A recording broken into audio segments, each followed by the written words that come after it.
I'm Trey, And I'm Alex. and welcome to the BlackSheep broadcast. Today we have a Phobia Roundup. I have irrational fears, but I wouldn't qualify them as phobias. I feel like for something to be a phobia, it has to be it has to be a fear that Visceral. it's visceral and it really Yeah. paralyzes you. I definitely have a fear of heights. I have this thing where if I'm in a pool, even if I can see the bottom, if I have looked all around the pool and I know that it's empty and I jump in, the minute that I jump in, especially if I'm alone, I just have to get out because I feel like a shark is coming after me. I feel like Interesting. everyone has that fear when they're maybe 5, but Yeah, I you have it am now. 22 and I still feel that way. Well, because I can't open my eyes underwater, so it's just dark, you Why can't you know. open your eyes underwater? I mean, that's fine if you prefer not to, but you made it sound like you physically can't do that. Well, yeah, I mean, it's just not pleasant. I don't want to That's open my fair. eyes, so I don't open my eyes. And, there's kind of like a Lovecraftian aspect to it. I don't know what's in there, even though I've seen the pool. So is it kind of like thalassophobia? Do you get a fear of like the deep ocean or anything? Yes, I'm terrified of the deep ocean. That shouldn't even be a phobia. Like, everyone should be scared of the ocean. I was in Tybee Island in Georgia, Hmm. and I was trying to kind of get over my fear. So I was kind of putting my feet in the water, and there's this guy with a fishing rod standing right next to me. He starts reeling something in, and I'm just listening to music, having a chill time, just standing in the water. And this dude reels in like a baby shark. And, people will joke, like, oh, it's a baby shark. No, dude, a baby shark is the size of like a dog. It's the size of, it's larger than like a small dog. And this thing is flopping It's around. larger than a small dog. It's larger So a than a small medium-sized dog. dog. Yes. Okay. Like beagle size. Right. Yeah. I decided that that wasn't for me. Some phobias are better left as phobias. You don't always have to face your fears because there are Is things you that the should be life afraid of. lesson? Well, the thing is, I wouldn't really say that's a phobia. I think that people we're going to talk to, have probably been really affected by it. So, Sure. and the people that I've talked to are, excited to talk about it because, they think it'll sort of give people insight into what it's like living with a phobia and maybe help others. So I hope we could do some good with that. Yeah. Hopefully Yeah. give some information to the general public. All right, we got Hannah here. Would you just sort of introduce yourself, give us an idea of what your phobia is? Okay, yeah. So it's a really weird phobia, and I get super uncomfortable talking about it because it's so weird. It's called phobia. It's a basically morbid dread of stickers. Well, so what kind of stickers are you talking about? Like the kinds on fruit or like children's stickers Oh, that especially the stuff on fruit. Oh, like any food, or if someone takes the sticker off and puts it on their plate beside what they're eating, I just nope. I have to physically hold myself back from throwing that plate across the room. I kind of get that from like a germ standpoint when you have stickers on food. My roommate's girlfriend actually has the same phobia. The reason that she sort of hates stickers is because she sees them as sort of an adhesive that can carry dirt and germs and things like that. That's kind of what my therapist suggested because I mentioned it to him. But the thing is, I'm not germs, dirt, all that stuff doesn't really bother me. Hmm. So, when I think of a sticker, that's not the first thing I think of. It could be it. I really don't know. That's how weird it is. We haven't figured out the root of it for me. Yeah. But yeah, that's not the first image that comes to mind. Isn't this is a vector of disease. It's just I picture accidentally eating it or it getting caught in my throat and just oh Have you met anyone else with the same phobia? nope. I also don't Interesting. bring it up to a lot of people though. So it's Yeah. can't really Understandable. meet people without telling them what you got. Yeah. Well, what does that look like in everyday life for you? I know you mentioned things like apples will have stickers. Do you think it affects you on a daily basis? Not too much. It does kind of depend where my anxiety's at. If I'm already really anxious, and that will probably set me over the top. Um, Generally, I just get, say I'm at home and I want to eat an apple. It's me taking the sticker off, getting it in garbage. The longer it sticks on my hand, the more I freak out, and that sort of panicked attempt to release it from me. But it's like a couple seconds of my day. Yeah, I get that. I mean, just even looking around my room where I'm in right now, I see, there's like a Chick-fil-A sandwich that, it comes with like a sticker on it, or if you buy something new, maybe it has like a sticker on it. So I can see how that could affect your everyday life. Hmm. Yeah. How long have you dealt with this phobia? Is it like since you were a kid, or is this a more recent thing that developed? I don't remember when it would have started, but it definitely was when I was a kid. Uh, I remember there was one kid who had like little Apple sticker on his clothing. He was getting onto a fair ride with me, and I just looked at him. I was like, "You need to get off." And Oh, like even at that point, it was just like, "Nope, I'm not doing this." yeah. But there wasn't like an inciting moment that linked stickers with this visceral experience that you have. Yeah, I try and I try and I think and I think, and nothing specific comes up. It's just always kind of been there. What, so you say like, your therapist gives you advice. How do they propose dealing with something like a phobia? Is there any sort of like immersion therapy or? He hasn't really suggested it. We're doing more work. I have bipolar disorder, so we're doing more work on that, and the phobia is kind of more peripheral to it. So far, he hasn't really suggested anything because it isn't impacting my day to day as much as some other symptoms are. But looking up, the only thing when I do research is that like immersion therapy, and I am Right. not covering myself in stickers. Not gonna get me to do that because Yeah. I mean, Interesting. I've heard from therapists that there's also you can do like a slow exposure therapy too. At first, you'll just like you'll touch a sticker every day or like something like that. I get nervous thinking about doing that. Like I sit and I try to think about it, and it's like, oh, that would I can imagine the build up towards having to touch it, Yeah. and I just nope. Is the build up to it worse than the actual touching it, or is the touching it worse? The touching's worse. Like I'll try to like it's so weird because I'll have to build myself up to take the sticker off the apple, and then once it's on my finger, it's always just like that's when my heart rate goes up. Right. So yeah, no, the actual touching is worse. Maybe it's like a sensory thing because I have some friends, they would find it like repulsive whenever things like foam boxes where you put your leftovers, if like they squeak at all. I wonder if that sort of like that sensation of the sticker and adhesion is something that kind of freaks you out. I didn't really think of it from that standpoint. It could be Yeah.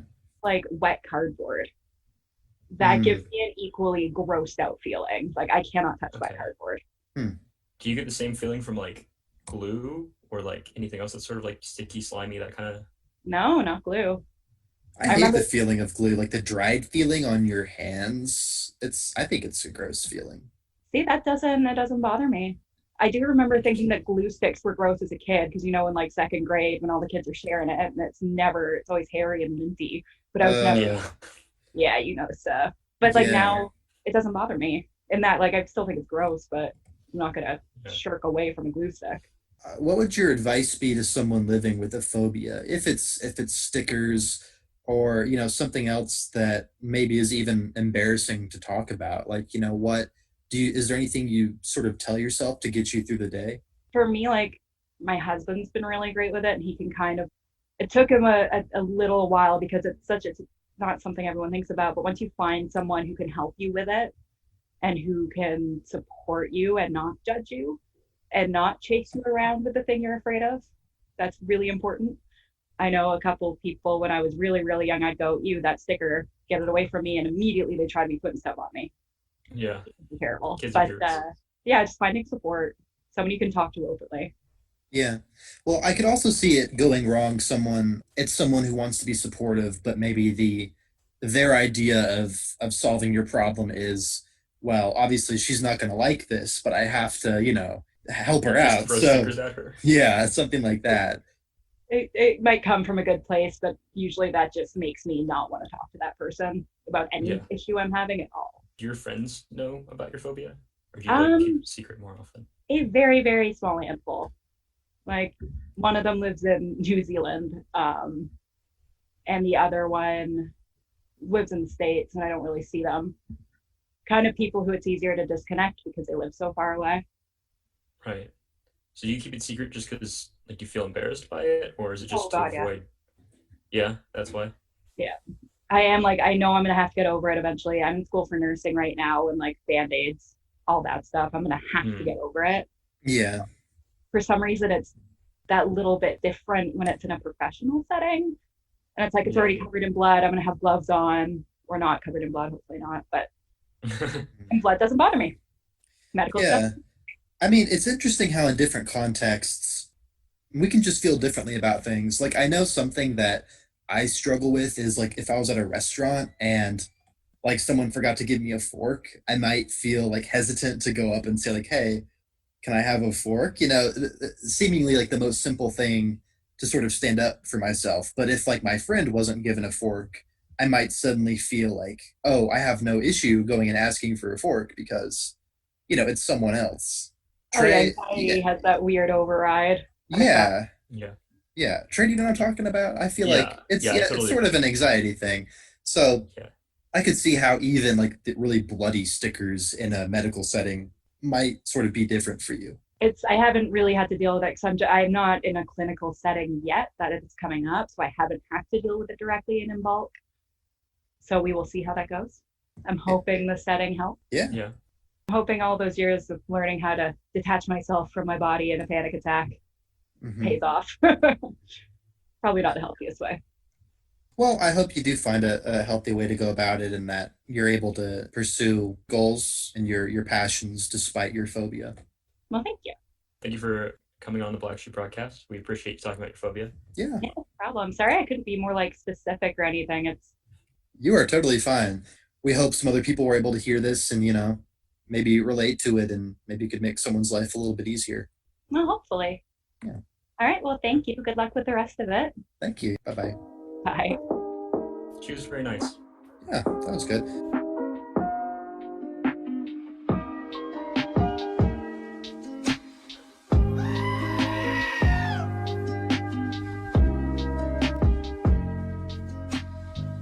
This is the person I will let you know that I believe they want to stay. Okay. Oh, this is fear of being shrunk I'm really curious about this one. and This one seems the injected into strangest to someone. me. Yeah, It's so for sure. specific. It's very specific. But And no it, one's been shrunk and injected to someone in real life. right. No. I mean, I'll ask. I wonder if they have problems with like those episodes of kids' TV shows where they get shrunk and go inside someone, like those Magic Magic School School Bus or something. Bus. Yeah. Yes. Oh, hi there. Hello and welcome. I think we'll start with you just sort of introducing yourself and sort of explaining your phobia, if you could go into that. So, I'm from the UK, if my accent wasn't obvious enough. And my phobia is any film or TV where someone gets shrunk down and goes inside someone's body. And the best examples I have are the movie Inner Space, and there's a lot of cartoon episodes that do it for some reason.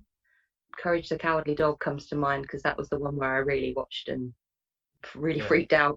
Yeah, that's interesting that you mentioned that because right when you did, I suddenly had like the memories coming back of those scenes, and they're kind of creepy. That show is creepy to begin with, so I get why that could plant some fear in your head. But was there a sort of singular moment that you recall where this fear began? I can't recall exactly what caused it or where it really started. I do remember my mum putting Inner Space on because she likes the film, which is strange because she hates horror movies or anything. I suppose it's not considered a horror movie, but to me it's quite horrible. And I remember watching it with her, and it got to the bit where they injected him, and then you realised that you saw him flying through the body in the spacecraft, and for some reason I just had to leave the room Hmm. immediately. I just Well, wanted to run away. and what aspect of that is the subject of your phobia? Is it being the person injected or having someone inside of you or both, maybe? Mostly it's the thought of being injected, and I think it comes from having claustrophobia. I don't like small spaces that I can't get out of. I'm getting better. I can ride in lifts, elevators now That's without good. freaking out, which is nice. Mhm. But definitely, the thought of being sort of locked up in a small room or a cage is horrible, and the thought of being trapped in a human body is even worse. There's sort of not really a way out.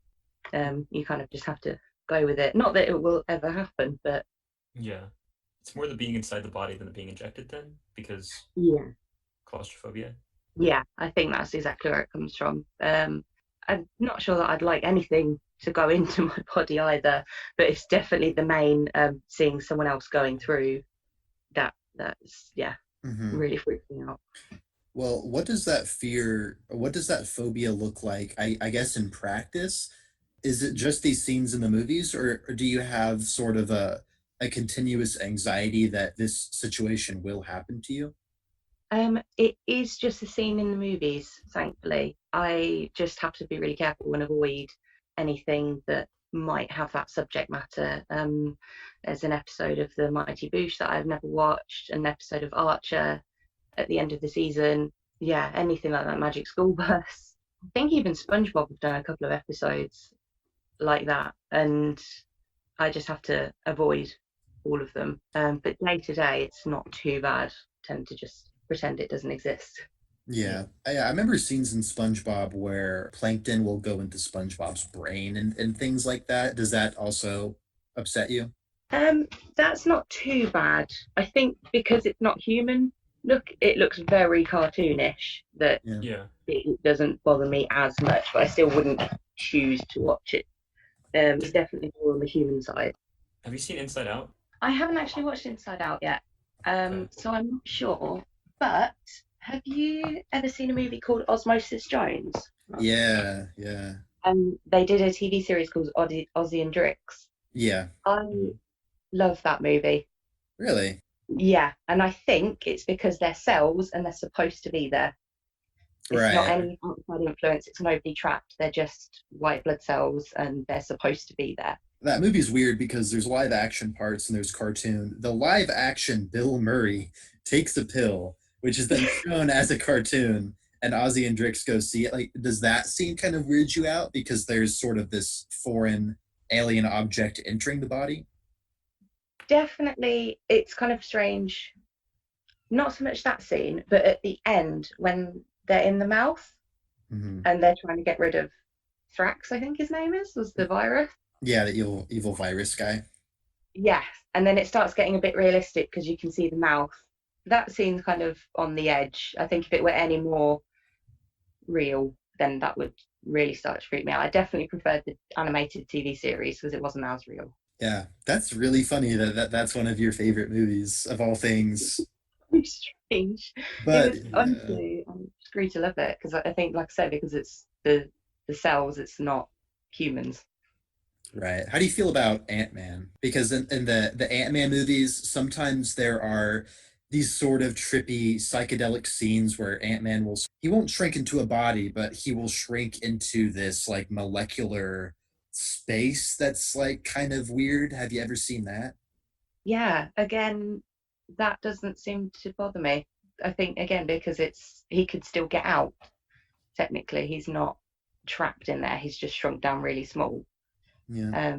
He's got the freedom to move, which is very strange. I will say there is one movie that took me a very long time to watch, and that was Slither.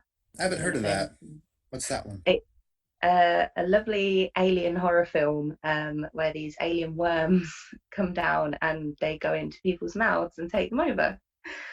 So, Okay. Well, that's scary, regardless of if you have a phobia. That's some unnerving stuff. Yeah. definitely one of the scarier films I've watched, and it took me a very long time to get over that. I blame my friend; she made me watch it when I was about 12, and I was too young to watch that. Yeah, it is an interesting habit in media that there does seem to be a lot of sequences where this scenario is happening. So I definitely feel like I sort of understand your point of view, more that it's not necessarily this crazy experience that maybe you fear is going to happen to you, but it's this scenario that is continuously thrown at you that you have to learn to avoid. Definitely, I try and think of it as if someone enjoyed horror movies, but they didn't like horror movies about haunted houses and things like that. If they might watch a TV show and suddenly there's an episode of the haunted house and they don't like that, it kind of throws up like that. It's not a situation you ever think you'd find yourself in, but it's still there that you don't like it and you want to avoid it as much as possible. Do you look up summaries of movies before you watch them to make sure that it's not in there, or Sometimes yeah? I won't lie, I tend to try and look up movies on Wikipedia or TV shows if they've got any sort of reference to that kind of thing in the title, which doesn't happen very often. like the Archer one was really good actually, because they had this whole beginning scene where they talked about how that was going to happen. So I was like, oh, brilliant. Well, I know that I can switch off and just not watch the rest of this. But yeah, the Mighty Boosh that I was talking about earlier, just that one came out of nowhere because the whole episode was about something completely different. And then the last 10 minutes were, oh, by the way, we're going to shrink you down so you can go into this guy's body and help cure him. And that was quite fun because I was around a friend's house, so they got to watch me freak out. So they probably enjoyed themselves. I recall when I was young, there was some ride at Epcot in Disney World. Basically, it was like a point of view, like you're in a spaceship going into someone's body to remove like a splinter or something. And I remember being scared by it. I could see when you're, especially, if you're younger and you're seeing this scenario play out in like the media, I could see how you could sort of establish this very unpleasant relationship with that scene. They definitely seem to market a lot of this stuff for children. Like majority of it that I've seen has been from cartoon shows aimed at kids. That ride sounds horrific.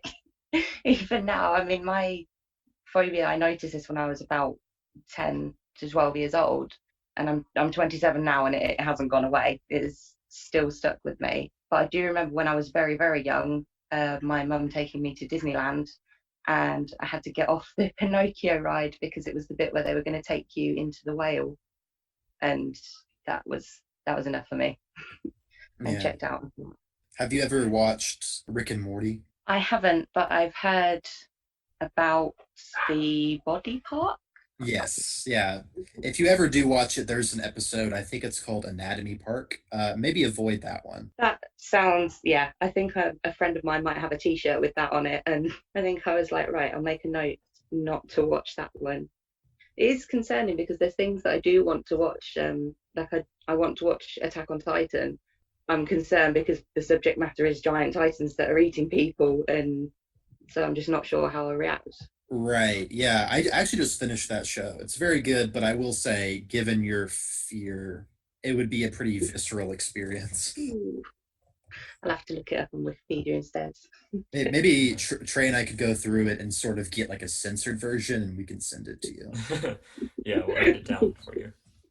Just put out the bits, like you would the swearing for children.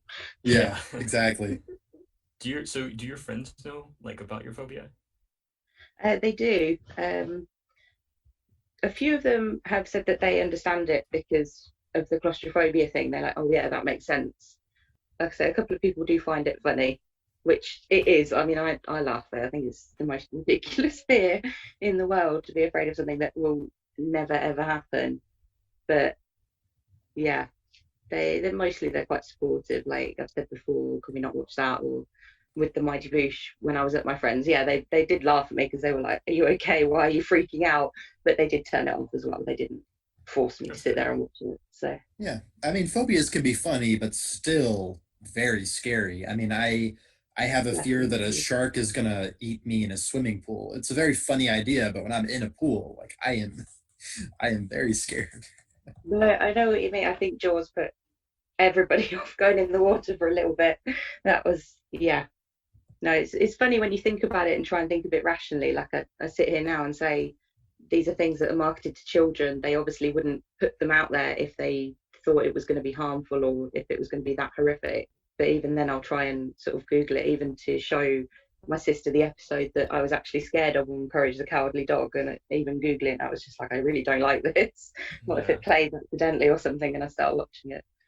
Do you ever get afraid when you go to the doctors and have to get shot or anything? Actually, no. Surprisingly, needles don't really bother me. You'd think they would bother me a lot more, but no, I think I trust them too much. Like they have a medical degree, they must know what they're doing. You don't think they're secretly putting a little spaceship inside of you? I hope not. I don't want to plant that idea in your head if you hadn't thought about that previously, but maybe. I might have to keep an eye on them a bit more. I try and avoid the doctors. I try and stay as healthy as possible. Well, that's good at least. Yeah. Maybe be healthy so that they don't have to put a little spaceship inside of you. That's a good idea. I'll tell you, the only needles that do bother me is the ones at the dentist. That is awful. because they just are so fragile. I just feel like they're going to break every time. That's unpleasant. So do you have any advice for anyone who may be struggling with the same phobia you're struggling with, or just any phobia in general? I would definitely say try to avoid things if you know they really are going to trigger your phobia. Having panic attacks is not fun, but try and maybe get a little bit of exposure. I used to have a bad phobia of spiders, and now I try to leave the smaller ones alone and let them sit in. Like before, I would just get them killed and taken out immediately. I didn't want them anywhere near me. So now I try and leave them alone. The same thing with lifts. I started just going in them for one flight, just to get up one floor and make sure that I could get out and everything was fine. So it's sort of just little baby steps if you want to, or if you rather avoid it, completely avoid it. Yeah. Definitely think that you can conquer your fears, but definitely do it in a smart way. Don't just throw yourself into a pit of the fears. That won't work. Mm-hmm. Yeah. People kept saying to me, "Oh, I should go and hold a tarantula at the zoo." No, that's not going to happen. Yeah. I mean, I wouldn't do that. I don't think I particularly have a fear of spiders, but I would really just rather not hold one.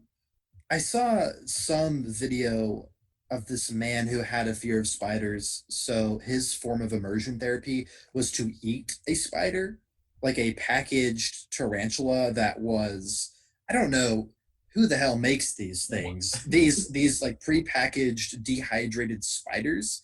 Oh, you know what it is? I bet pets eat them. I bet like certain Yeah, probably pets like eat them. lizards and stuff. Yeah. Yeah, but yeah, the point is this guy ate this spider. Interesting way to overcome your fear of spiders is to just eat one. Yeah. That's terrifying for more reasons than just spiders. That's awful. I read that lie online about swallowing 7 spiders in your sleep, and I was terrified for ages. I had to make sure that I slept with my mouth closed, no doors and windows open, keep everything locked. Yeah, I'd heard that too. I forget how they justified that statistic, but I don't think it's correct. No, I'm pretty sure I read somewhere that they started it to show how misinformation spreads online, and I was like, I really hope so. I don't want to imagine a world where that's real.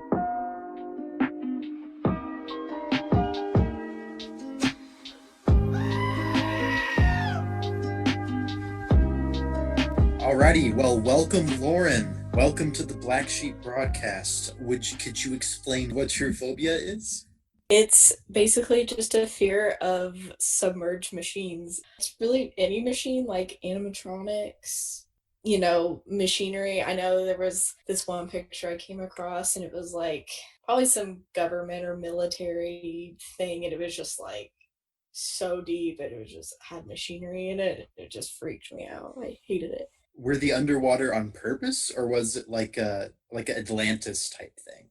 Mostly on purpose, really. Like Disney World animatronics, like Splash Mountain. It just, I guess, both intentionally and unintentionally. It's bad, but especially machines, because they have a mind of their own. They have a mind of their own. They don't have a mind of their own. But like, That's what makes it a machine. The T-Rex that they used for the original 1993 Jurassic Park was a huge animatronic, and of course, they were filming in the rain, and they could only film for probably 10-15 minute intervals at most, because the water would seep under like the skin or covering that they used for it, and so they would have to internally go into the animatronic and wipe it off and to dry it off, basically.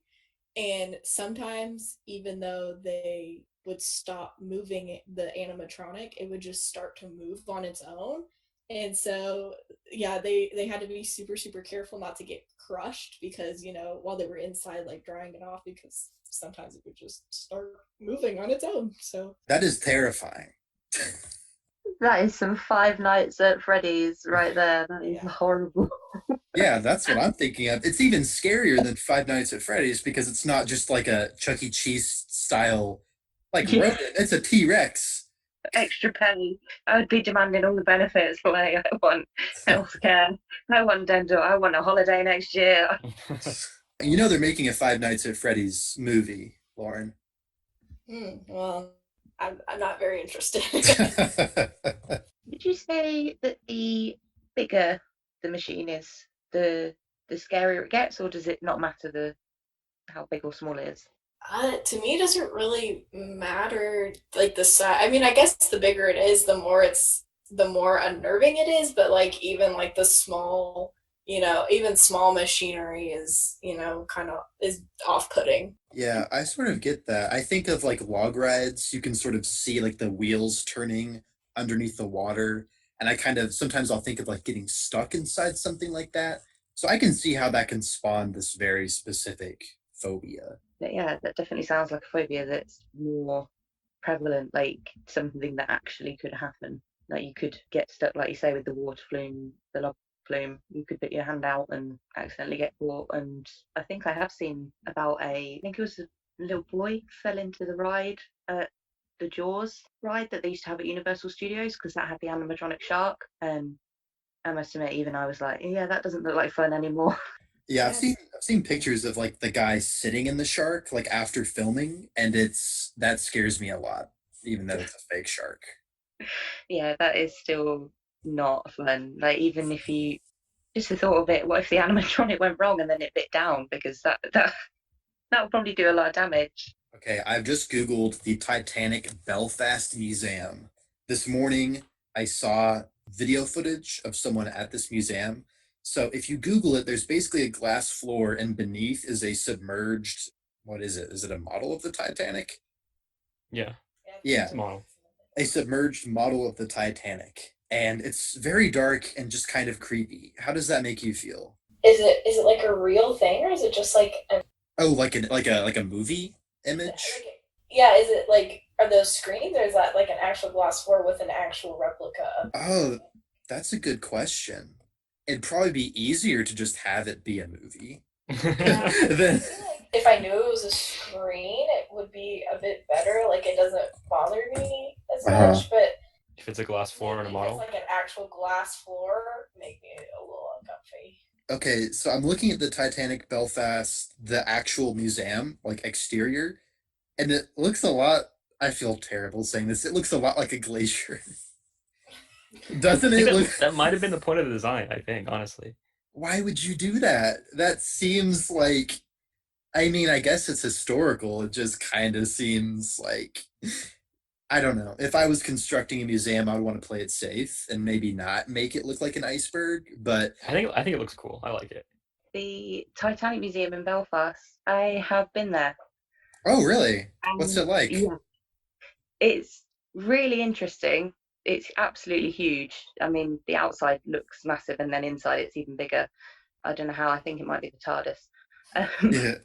but I think you'd get lost if there weren't sort of signs to show you which way round to go. But yeah, the underneath showing the ship, that was interesting because it's done in a whole room where they have the effects of sort of being underwater, and they have this tape of the people that found the ship that actually went down and then went into the wreckage.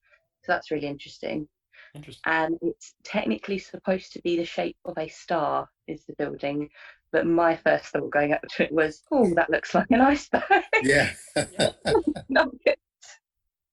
So it's definitely because it was Northern Star. I'm sure it's Northern Star Liners that made Titanic was part of their brand, and that's why the building's in the shape of a star. Oh, But if you guys do ever get a chance to go over, Belfast is a lovely city, and yeah, the museum's definitely worth a look.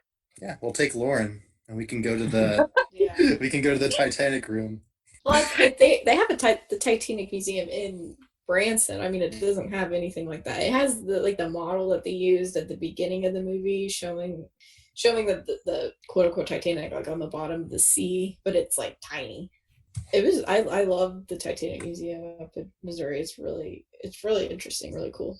There was like a story that came out recently about the like a splash mountain boat that like somehow like got off the rails and sunk, and I just so happened to scroll by the picture and like it showed the log boat like deep in the water, like you would have been like up to your neck, and it was like right by animatronic, and it just like it was really gross to me. I was like, I don't like that because I was in that boat, I would have hopped out immediately because that just being in the water with the animatronic would just. Ugh.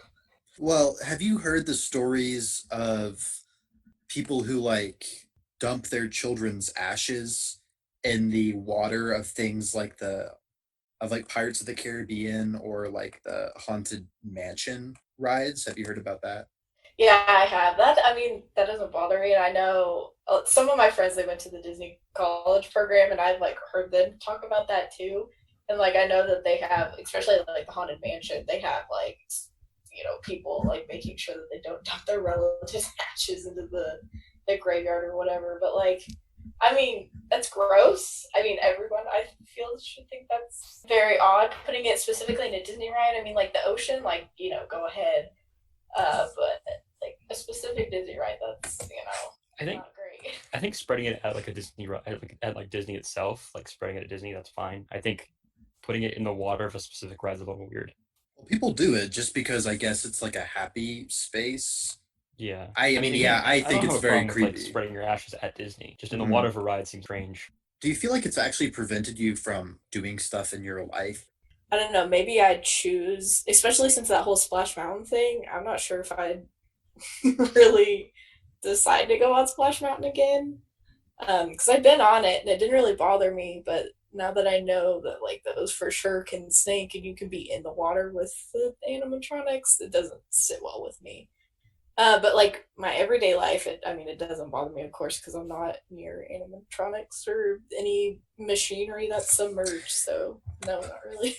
Well, what would your advice be to someone who's living with a phobia? Really find out what coping method is like the best for you. I was a actually psychology. I have a degree in psychology, and so it's really just if it's really hurtful in your like everyday life, like I'd suggest like going to see a therapist to see how they can help you the best. But yeah, just really finding what coping method works the best for you. It might be very uncomfortable at first, but just find what's best for you, and if it's really hurtful, seek professional help. But yeah, definitely like the idea of as Lauren said, finding the best coping mechanism. That's definitely good advice. Thank you for your contributions. Yeah, thank you both. No, thank you. Thank you guys for having me on. It was good fun. Have a good evening, everyone. Well, good afternoon. Yeah. Bye-bye. Thank you. All right, so that was super interesting to hear about all Yeah. those phobias and hear about people who have to deal with those. I Yeah. would say like out of the box phobias. I think so. We learned a lot about phobias, living with them, and of course, we learned a lot about the Belfast Titanic Museum. Yeah, but it was enlightening. Respectfully communicate with others who have to deal with phobias. Don't be a jerk about it. Don't like throw spiders in an arachnophobe or anything. Yeah, don't put stickers on people that might Yeah. be afraid of stickers. Yeah. You can follow the Black Sheep Broadcast at Black Sheep Broadcast on Instagram, the Black Sheep Broadcast page on Facebook, and at Broadcast Sheep on Twitter.